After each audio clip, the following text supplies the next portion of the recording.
Hello, everybody. Good morning, good afternoon, good evening, whatever. Happy to be with you, and thank you for the introduction. As usual, it makes me feel great and good. I'm not sure I deserve everything, but I will try to make this half an hour presentation as interesting as possible for all of you. So we've got two questions being asked, which we will be trying to answer over those 30 minutes. One is how to build a board, and I would say engaged, diverse, and harmonious board. And two, how should we compensate board members? Let's deal with the first issue, which is how to build a board. This is a four-step process. We need to know first what we are trying to achieve. Then we'd like to make sure that we have the right skill and identify what are the talents and skills missing. And then this will help us to define a target board, and then we will go search for a director. There's some noise. If you could avoid to move things around you and maybe put your mic on mute, I think that would help, if you could. Okay. Now, what are we trying to achieve? The issue at stake. I heard you tell me. We have a lot of noise. We have a lot of noise on the line. Yeah. Can I please remind all the participants to mute on their side? Otherwise, we will have a lot of difficulties hearing Marc. Please mute the computer on your side. Thank you. Please put on mute. M-U-T-E. Okay, you got it? Okay. Now, what are we trying to achieve? The issue at stake is to make sure that we have the right talents on the board to fulfill the strategic goals that we have decided as a strategy for the firm. And I just quoted two phrases that I found were very appropriate. If you don't have a compelling vision and a winning strategy, it doesn't matter what style of leadership you employ. So the leader is not the real issue. You need to have a vision and a strategy at first. And whatever is your strategy, the thing to know is that if you have a high-performing board, then most of the time you will have a high-performing CEO because he knows what he is supposed to perform and to achieve because the strategy was set by the board. Okay, so again, we need a clear strategic goals to be able to define the skills and talents we need on the board. So once we have the strategic goals, then we make an inventory of the board members we actually have. And that should be done in a matrix way where you have the name of the individual and then each of the criteria that you are supposed or that you have to identify to be able to better know the board member that you have today on your board. Age is an issue, of course. Over 70 in some country, you can't be a board member anymore. And you have to make sure that you have board members that are in their 50, 55, so that you can have enough succession planning and presence on your board. Gender is an issue, of course. Education, professional experience, number of years on the board. Many people say that if you've been more than 12 years on the board, you don't really qualify anymore as an independent director because you may become a bit too complacent after so many years on the board, and you don't have the freedom you should have to act as an independent director anymore. Now, number of directorship is a very important issue as well, because if you are a CEO of a large listed company, public company, then the odds are that you don't really have time to take too many board membership. And in many countries, France being one, we suggest that CEO should not take more than 2 directorship. And then if you're not a CEO, we usually say that anything over 5 board membership is just too much if you want really to do your job properly. Number of shares owned, it gives an idea of what's at stake for you in this firm and what kind of reaction you may have given the number of shares you own in the debates. Now, relationship with ownership, if you are a family member, of course, you are not an independent director. Now, the number of boards you've been attending, many board members just, either sit in and don't talk, or they just don't show up very often. And we need to know how many board meetings they've been attending. I said last year, but I would say over the last 3 years is more interesting.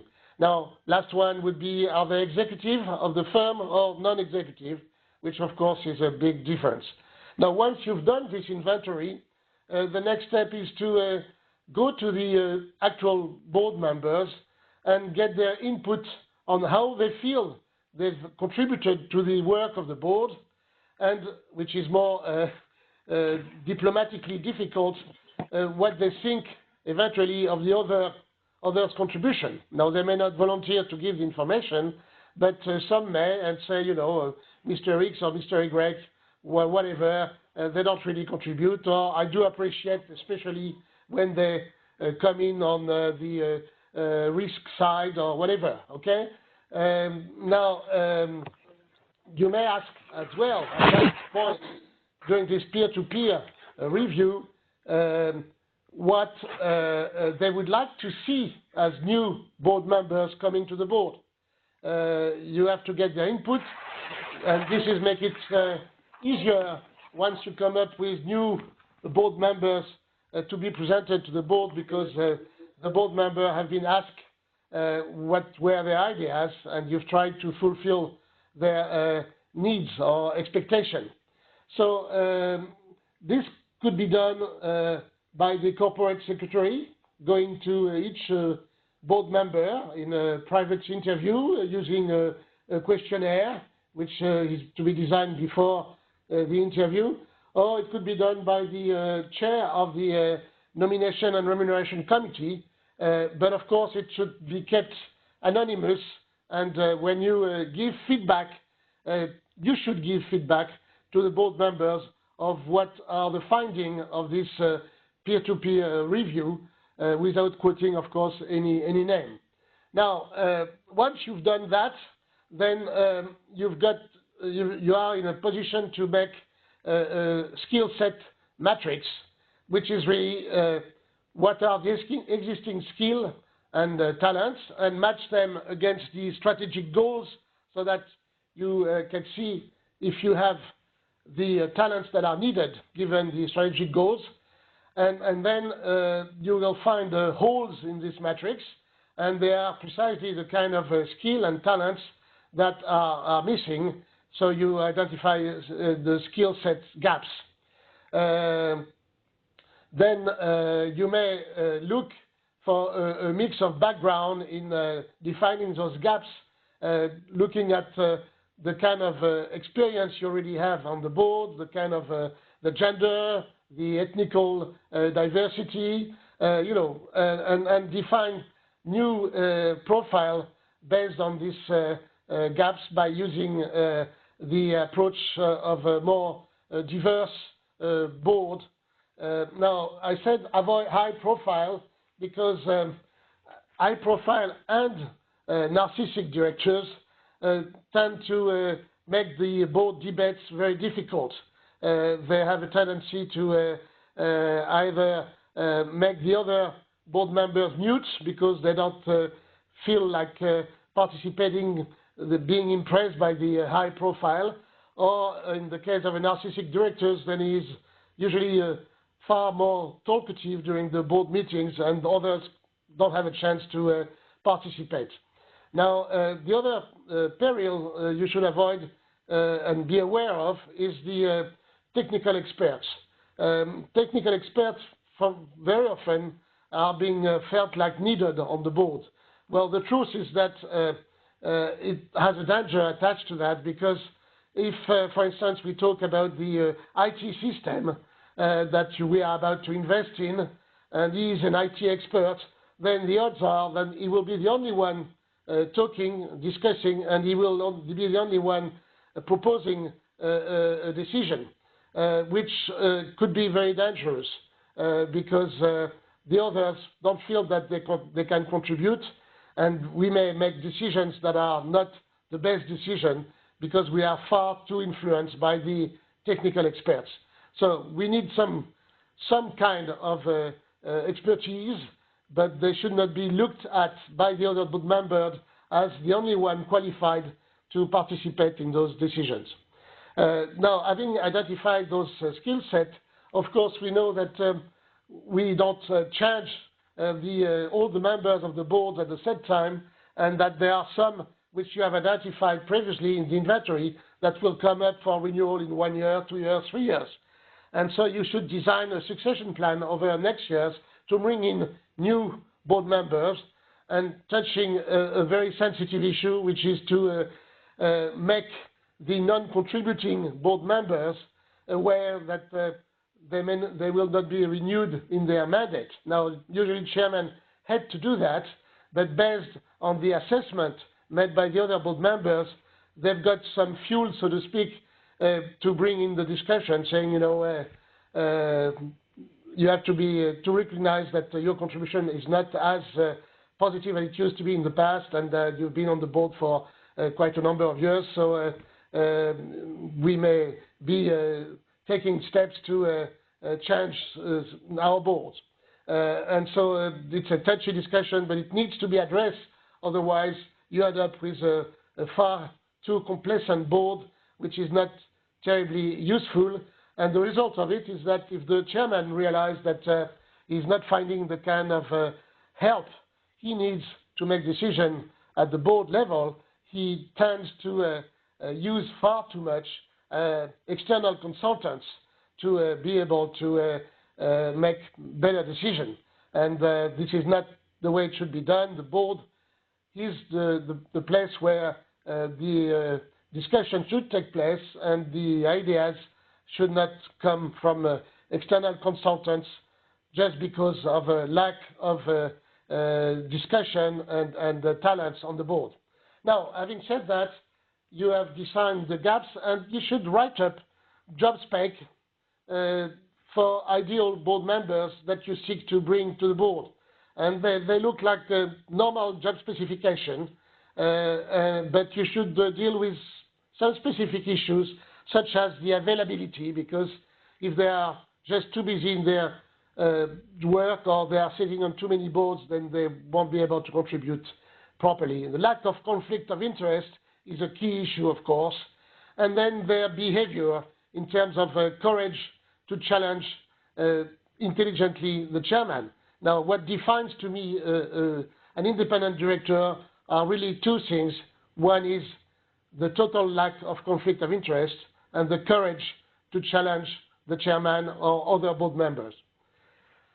Having done that, we go to step 4. And then I would say, just make sure you don't go through the all-boy network approach or the Rolodex approach and, you know, get your friends on the board, because if they are your friend, a friend of the chairman, then they won't be independent directors. They will have to be far too complacent. It should be done by either the chairman or the chair of the nominating committee. This is a job that is to be handled usually by the nominating committee, nomination committee, and it should be done like a normal search. As a matter of fact, I've been in search for quite a number of years. I used to do quite a lot of those searches, and they are just like any other searches. You start with a profile, a job spec. You identify potential candidate in a long list. You go to the chairman or the chair of the nomination committee, and then you ask them to prioritize in this long list 5 key candidates to make a short list which this is slightly different to the normal executive search. You should prioritize them 1 to 5 so that you start talking to the number 1 first, because if he looks like the best one to bring on the board, and if he turns you down, then you go to number 2, and so on and so forth. That's how it should be done, like a regular search.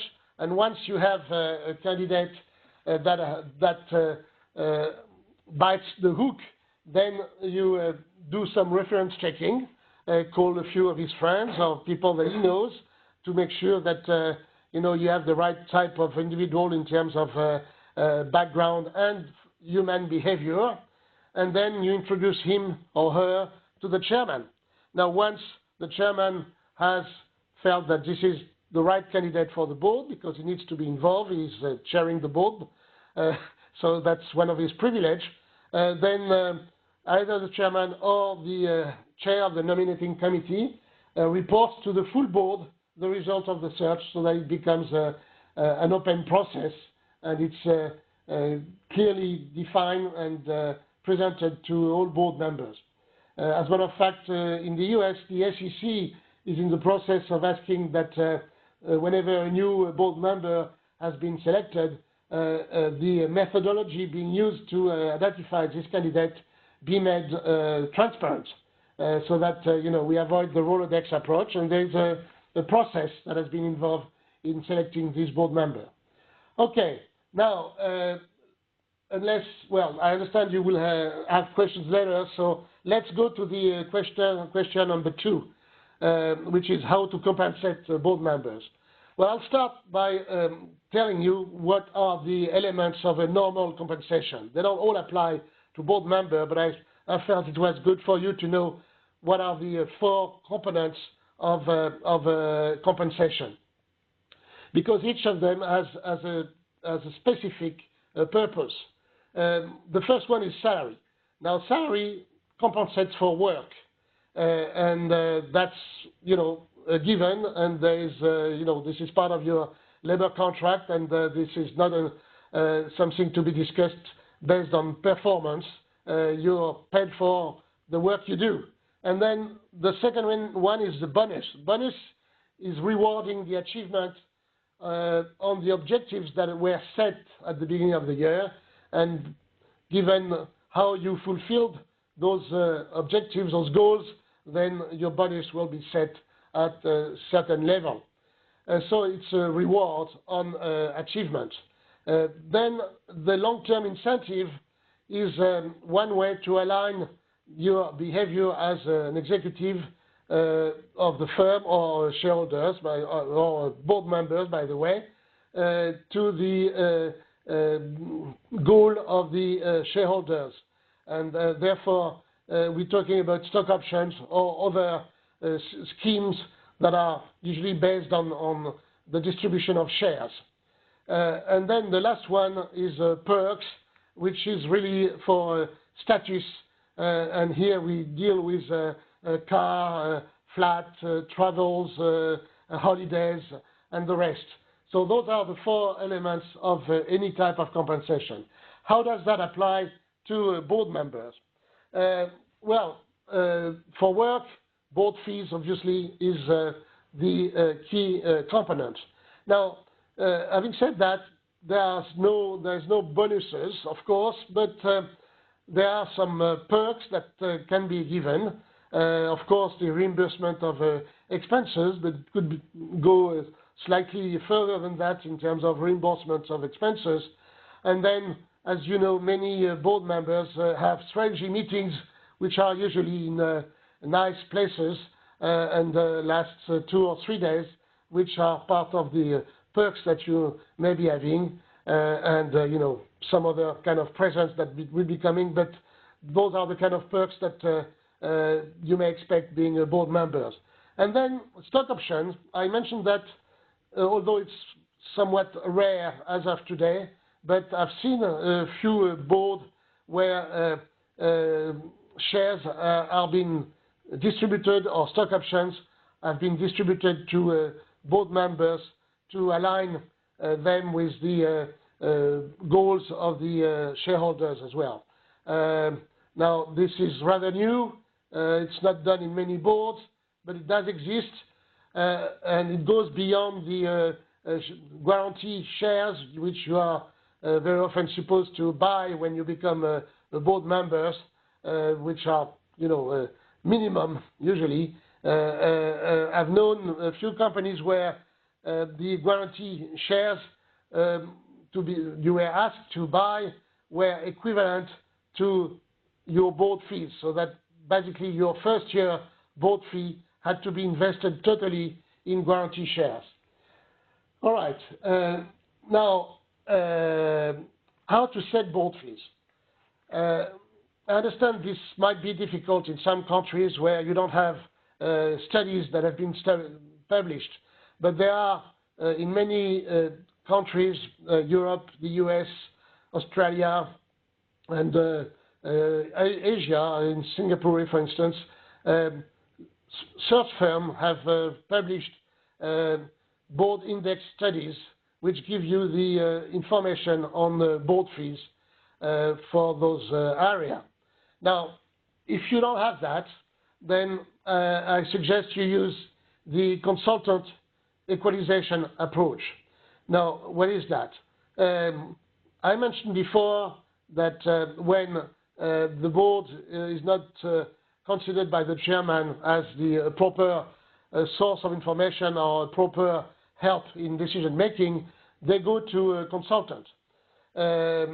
Frankly, if the board members are competent and qualified, and very often they do act as consultants in other places, they should be paid as consultants, and they should be considered as consultants sitting on the board. And then you take into account the number of hours spent on board, and I would say on board and committee, of course, and you multiply by 2 or by 3. Now, why do you multiply by 2 or 3? This is to take into consideration the number of hours you use to work on board papers or work at the request of the chairman outside of the board meeting.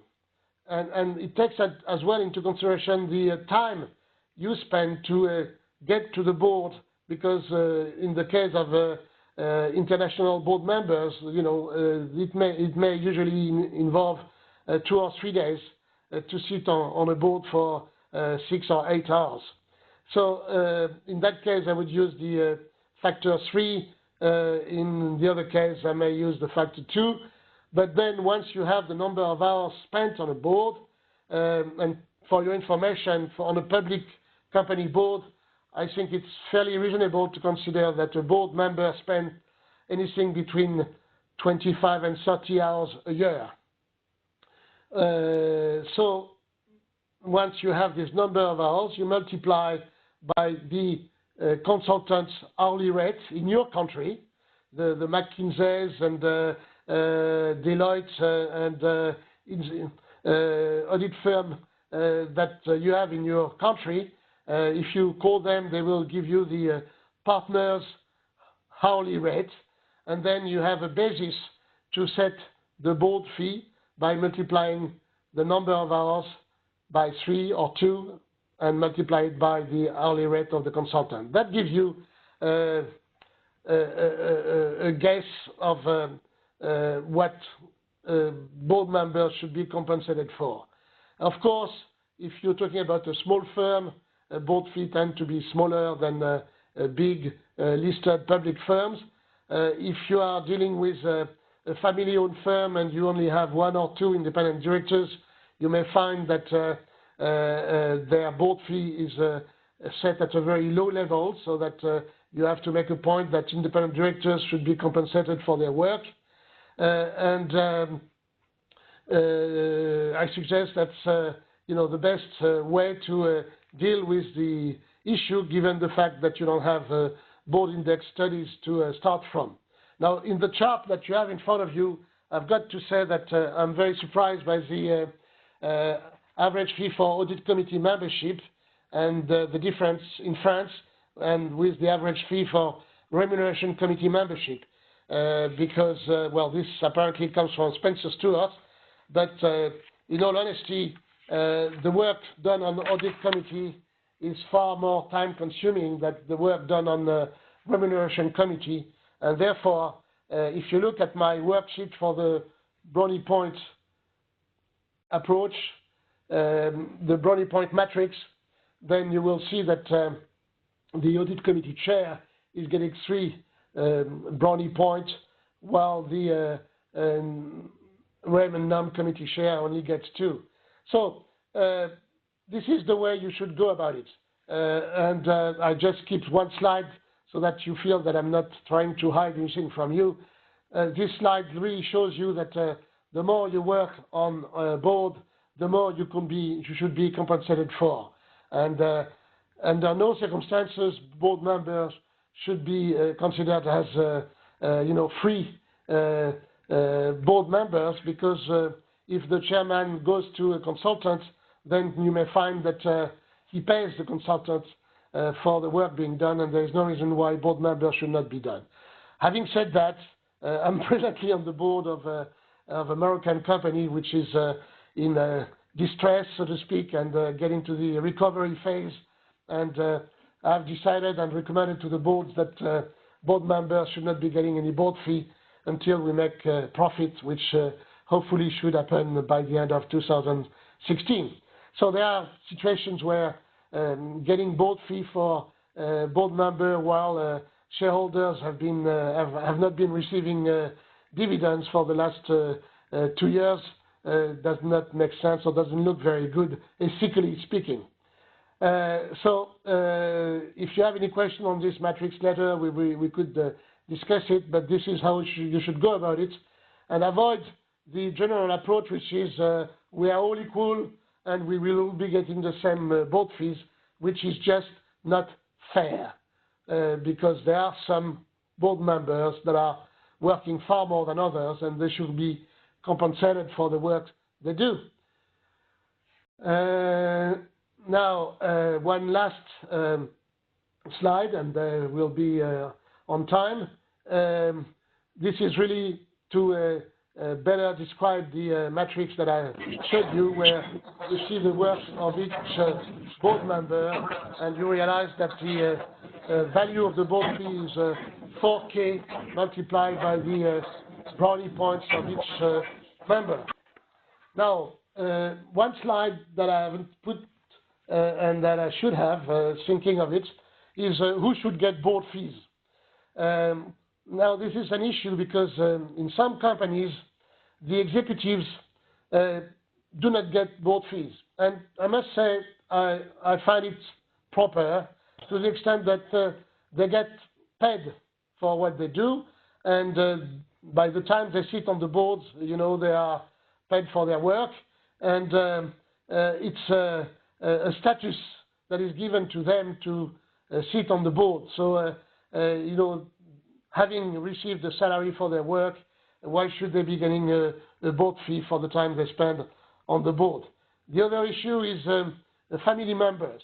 In some companies, family members who own shares receive very large dividend payments, and there is a case to be made that receiving such high dividends and being part of the family, after all, why should they be receiving board fees? Because this is their company, and they have a stake and should be on the board to participate to the decision, and the dividends are enough to compensate for their contribution. Now, the last one is a not-for-profit company. You may find that in many non-for-profit companies, directors sit on the board pro bono without receiving any board fees. And of course, this is due to the fact that it's considered as a caritative work, so to speak, to contribute to the board of a not-for-profit company. And they usually have very tight budget, and the money might be better used in fulfilling the roles that they have as a not-for-profit company than to pay board fees to their directors. All right.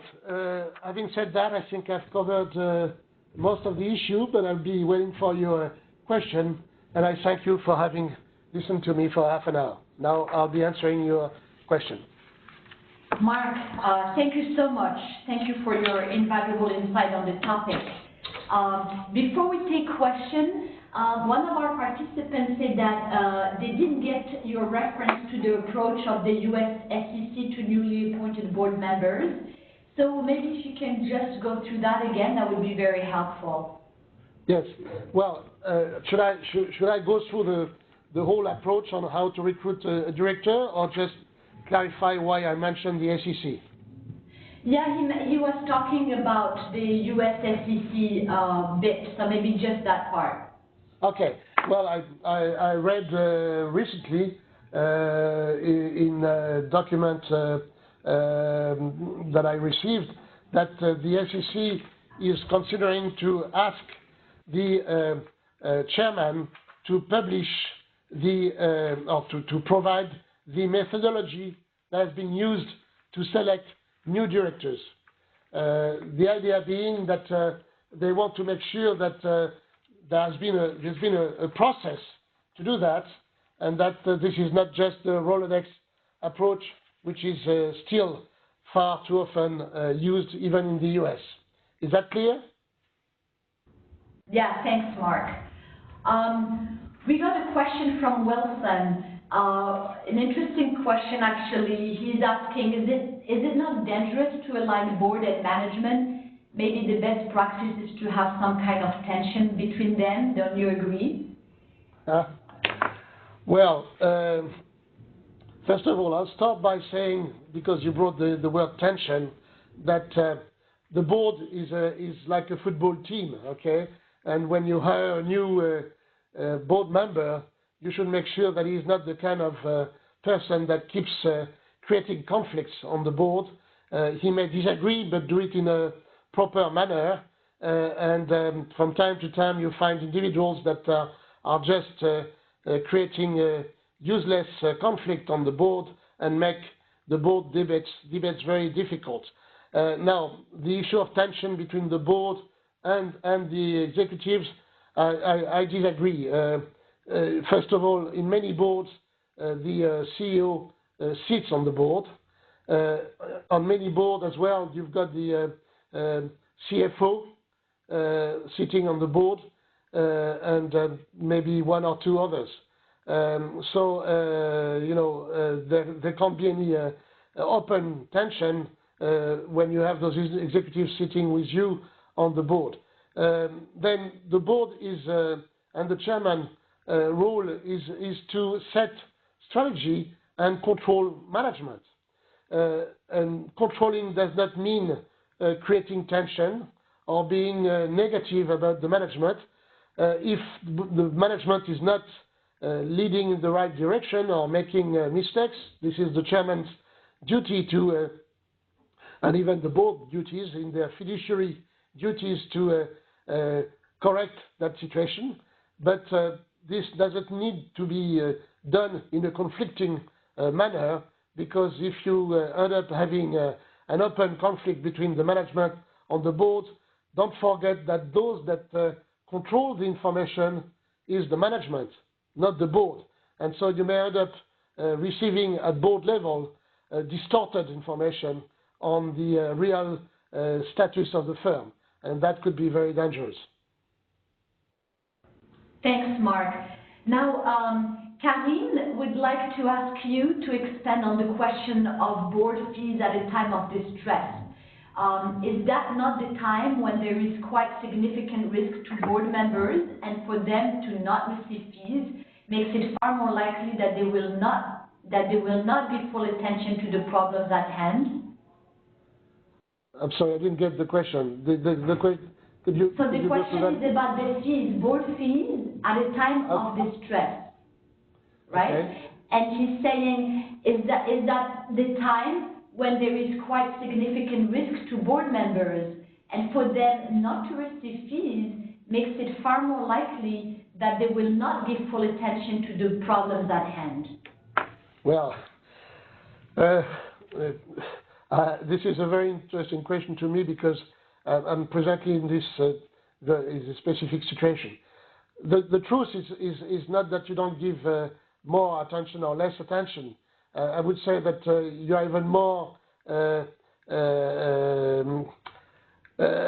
involved at board level than you would be otherwise if everything goes well. If I should start by saying that if you sit on a board to make a living, you shouldn't be sitting on the board. Getting board fees is extra pocket money, so to speak. This is not a way to make a living. So if you connect the fact that you receive a board fee with your involvement on the board, then your values are distorted. You are on the board because you feel you can bring something to the board and help the company to go in the right direction and serve the shareholders properly. You're not on the board to receive a board fee. Having said that, everyone should be rewarded for their work, and it's not fair that if the company is making profit, you don't receive some of the profit for the work you have done, because if again there was an external consultant being used, then he would be sending his bill and he would be paid for. So I don't relate the issue of not receiving board fee with the issue of being involved or not involved. Either you are a responsible board member and you feel that this is a very important duty that you have to perform because you've been elected by the shareholders and you have fiduciary duties vis-à-vis the shareholders, then you do what you're supposed to do in your best face. Otherwise, you shouldn't be sitting on the board and do something else with your life. Thanks, Marc. Yes, and I know that you're talking from very personal experience indeed. Somebody asked about how to attract and reward technical industrial expertise to the board, or actually is this better achieved through advisory committees? Okay. I've got a real issue with advisory committee because most of them are a very nice club of important people that you bring together to take them to a nice sunny resort once a year and discuss about very large and broad topics. They are not advisory boards are most of the time not really involved in the key issues of the firms directly and not being really asked about the key issues of the firm. That's my own experience with advisory board. And they have no say in the decision being made, of course, as you know. So they are a nice way to get VIPs involved in your company and show them on your annual report as important people that are part of the company, so to speak. But technical people, if they are experts in their area and they have the right kind of behavior, then they should not be on the advisory board. They should be on the normal board, on the regular board, and they should become a board member. If in your strategic goals you have a clear need for well-defined technical talents, then as part of the profiles being defined, you should have one of them defining that kind of need, and then in the search process, you should be looking for these technical experts to join the board. I know of a large pharmaceutical company that wanted to have a Nobel Prize on the board specialized in chemistry. And there was a very good reason for it. and he got on the board as a normal board member, not on the advisory board, although he's a Nobel Prize member. So if there is a need for this kind of technical talents, then they should be on the normal board, not the advisory board. Thanks, Marc. Fernando is asking whether you know if there is any reliable online training for directors, members of the board, that may improve their ability to implement best practice program testing. No. Well, I don't know of any online training. They may exist. I would suggest that they Googleize their request and see if there is such a thing. In many countries, there are formal training. There is one in France provided by the French Institute of Directors, of which I'm a founder. But there are two similar organizations in the US that I know of. There is one in England. There is even one in Morocco. So my guess is that in many countries you have that kind of training. Otherwise, if someone can spend 3 weeks to get that kind of trainings, then in some business school they have special programs for directors. I know one at Harvard Business School, and I know of one very good one at INSEAD as well, which I think is provided in Fontainebleau in France, in Dubai, and in Singapore. So those are not online training. There may be some, but I don't know of them. Yeah, that's true. I don't know of online trainings yet, but as Karine is also mentioning here on the chat, a lot of Institute of Directors now throughout the world, in all the regions, and many universities also run corporate governance training. So maybe not online, but definitely face-to-face training. You can find that easily. May I interrupt you? One good way to get trained when you are proposed to become a director is to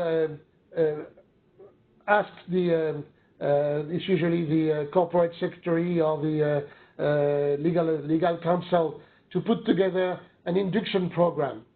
And as part of this induction program, well, usually they should be given a kind of a Bible on how to be a good director. There's, many of those organizations that I mentioned publish this kind of Bible, and there's a U.S. organization for directors who has a very good book on how to behave and how to act as a director. So you should be given that kind of document, plus have an introduction to the firm. When I joined the board of this Moroccan company, I've asked to meet all the members of the executive committee, and that took 3 days, and I had a profile for each of them, and I had a chance to speak to them. It was one way for me to get to know them and to know the company, how it works, and what's their real business. Yeah, no, you're absolutely right. I think induction programs within the companies are more and more frequent now. But to go beyond that, you have a lot of also training institutions, a lot of best practices that, for example, we share on our website. If you go onto the IFC website and you look at the corporate governance group, you will find a lot of best practice there too. Now moving on to the next question from Fiorella, who is asking whether or not independent directors lose their independence when they get stock option from the company. Well, this is the whole issue of alignment. As I said, giving shares or stock options to directors is not being done in many countries or in many companies, but there seems to be a trend to go in that direction. And how many shares, how many stock options should be given is an issue. Should it be stock options or phantom stock or shares or whatever is something that needs to be discussed. But the idea is to align the directors with the expectation of the shareholders and the management as well. So that's why this came in and seems to be a trend now. And then one question asking you your view on about inviting non-board members to participate on board committees such as the remuneration committee, the audit committee, etc. Okay. Well, there are two issues there. One is whether you should be inviting outside external consultants on those committees, and the other is whether you should be inviting representative of the working force or of the workers to those committee. Okay. Now on the first issue, any committee should be, and it's part of the charts that they have, and I've put together the chart of the audit committee and the nomination and remuneration committee for this Moroccan company. We've made it very clear that the committee may have the possibility to ask for external consultants to join them and even to work on specific issues at a fee, so that they would be paid for the work they do and and present the result of their findings or research to the committee. So, for instance, if you are going to set up a new compensation plan for the executives of the firm, it may not be a bad idea to get a compensation consulting firm to help you do that. If you're going to put a stock option plan for the directors, I would suggest that you get some outside help to do that, or even stock option plan for the employees of the firm and the executives of the firms.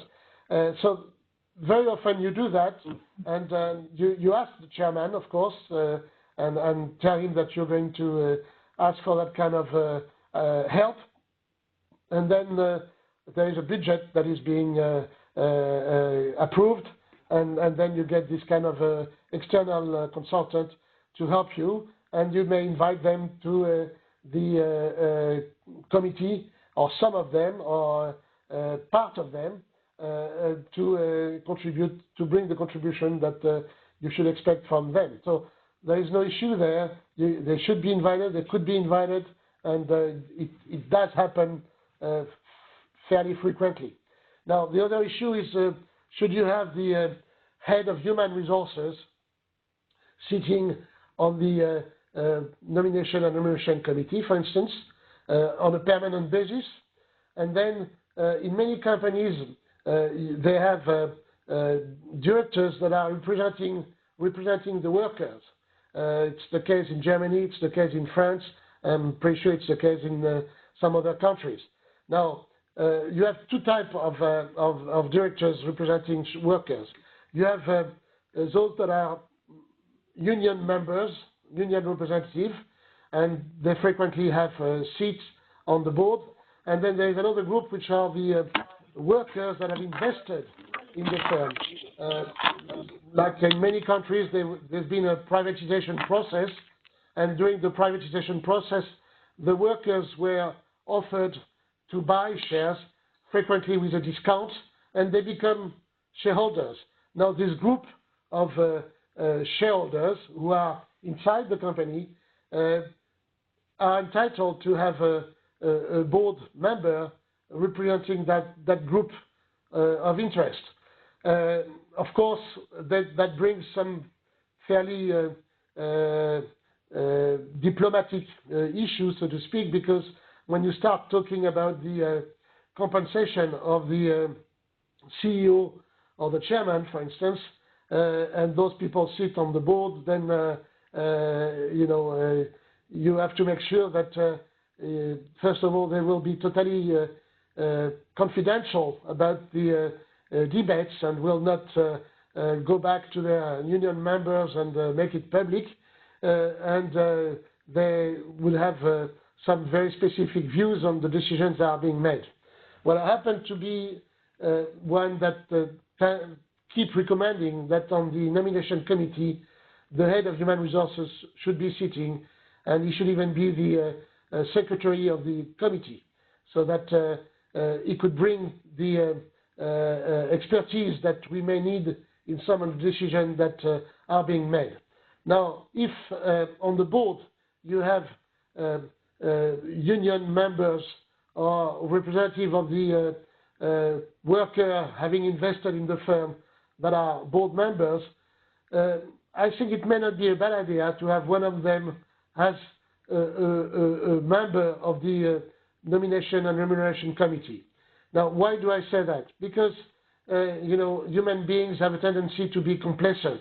And when the CEO or the chairman feels that he is not being properly compensated, or that he should be getting, like the CEO, he should be getting an outrageous bonus, just the fact that one of the representatives of the worker sits on the Nomination and Remuneration Committee may bring some limits or rational in the discussion, so that you don't end up giving to CEO some, especially for CEO that are being, I shouldn't say dismissed, but are leaving the firm.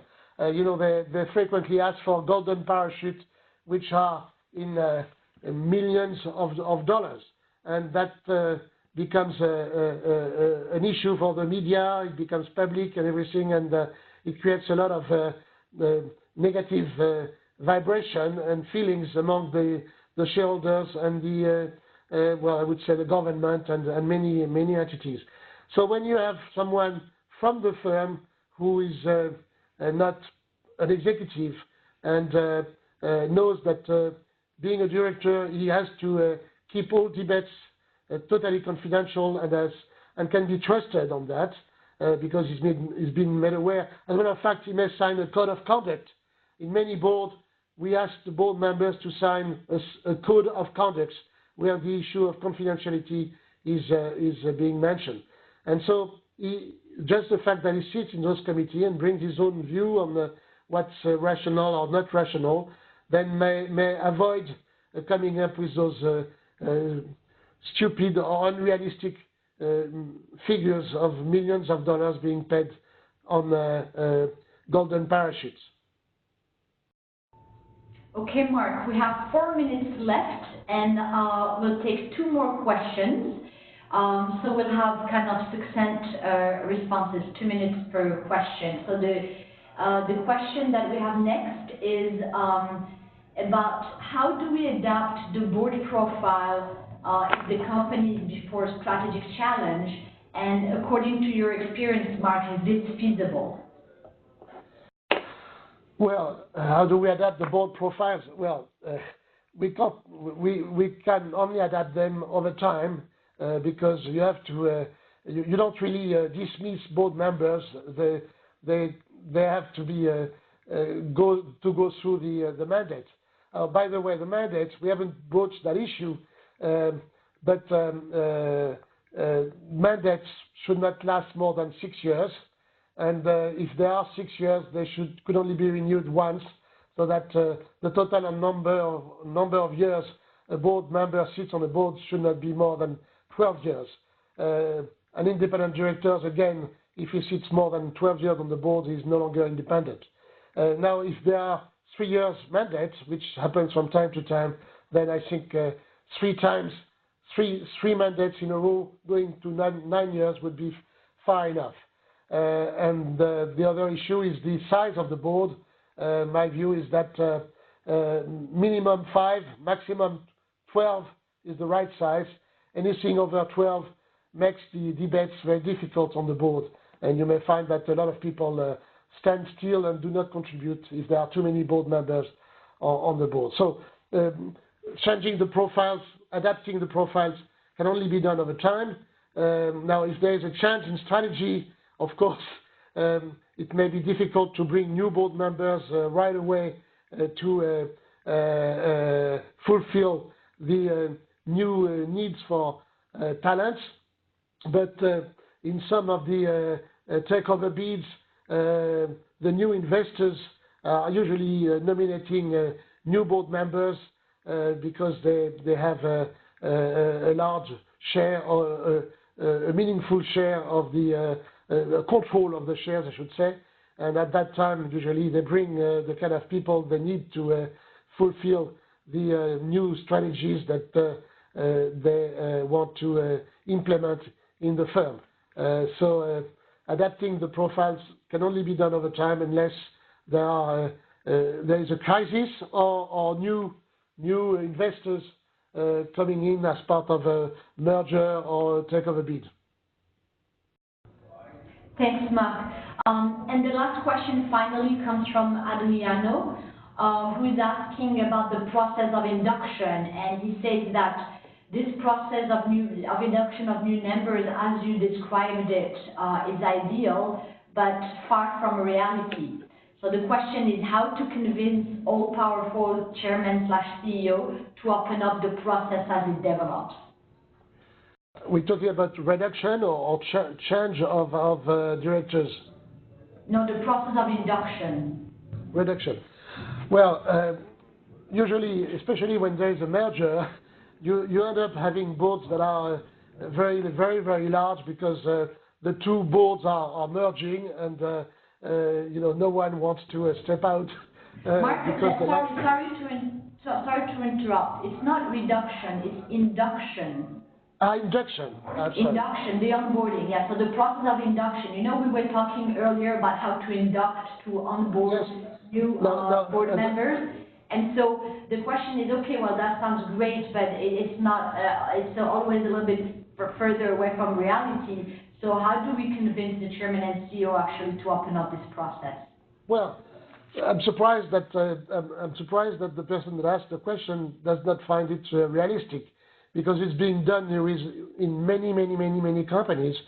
I know of a few firms, large public firms that have induction book where all the steps that a new director has to go through are being really clearly defined. And I've done it myself in this Moroccan company. I went to the chairman and I said, I'd like to know your firm better. I'd like to understand the economic cycle of the business. I'd like to understand better the kind of business you are in. And I'd like to get a chance to meet the management and the key players of this firm. Would you be ready to approve that? And he said, oh yes, well, I'm glad you asked, because we should do that for all new directors, and they don't always ask for those type of things. And thank you very much, and we will organize that for you. There was no issue.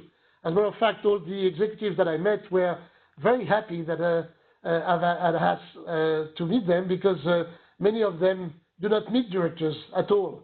And having someone that cares about them and wants to know them face to face was very positively received. So I didn't find any difficulty in setting up this kind of induction program, frankly. Okay, well, I guess that's a great way to be positive on finishing this our webinar. Marc, I'd like to thank you again for not only a great presentation, but also for taking the time to answer to all the participants' questions, sharing your experience and your great insights. So thank you so much appreciated. I enjoyed it, thank you. Yes. I enjoyed it, thank you. Great. And I just want to remind everybody that we'll be posting this webinar online. So if you missed anything or you want to share it with friends and colleagues, please do so. We hope to see, not really see, but virtually see again all of you for our next series. Thank you very much and have a good day.